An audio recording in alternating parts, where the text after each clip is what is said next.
एक गहरी रात की चांदनी में, एक छोटे से गांव में, जहां आवाजें छिपी हुई थीं और रात का साया हर कोने में घूम रहा था, वहां की एक जंगली कहानी सुनाने जा रहा हूं।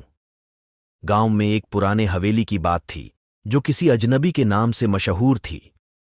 लोग कहते थे कि उस हवेली में कोई भूत है, लेकिन अकेले बहादुरी और जिज्ञासुता से एक जवान लड़का ने तय किया कि उस हवेली में घुस कर देखेगा। रात के अंधेरे में वह लड़का हवेली की तरफ बढ़ा। पुरानी और भयानक दीवारों के बीच वह चला गया। एक दिव्य आवाज सुनाई दी, "कौन है?" लड़का डर के बावजूद आगे बढ़ा और कहा, "मैं तो सिर्फ देखने आया हूं कि क्या सच में यहां भूत है।" वह अंदर घुस गया और तब वह देखा कि हवेली में एक वृत्त चित्र के साथ एक बड़ा कमरा था। वह अचानक बाहर की तरफ देखा तो उसने एक रक्त रंजित महिला को देखा जो उसे देख रही थी। लड़का डर के मारे भागने का प्रयास किया, लेकिन उसके पास कोई रास्ता नहीं था।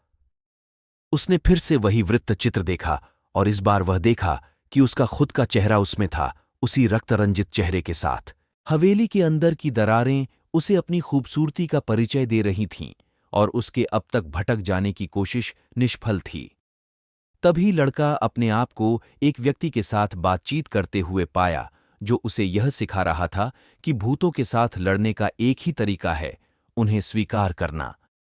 उसने अपनी भयभीत धारणा छोड़ दी और उस भूत के सामने अपनी अस्तित्व को स्वीकार किया। उसका भय चला गया और वह बदल गया। उसने समझा कि भूतों का भय केवल उनकी अज्ञानता का परिणाम है। इस अनुभव के बाद लड़का उस हवेली के बाहर निकला, लेकिन उसका मन और धैर्य अब अलग था। वह अब किसी भी भय का सामना कर सकता था, क्योंकि वह जानता था कि असली भय उसके अंदर ही होता है।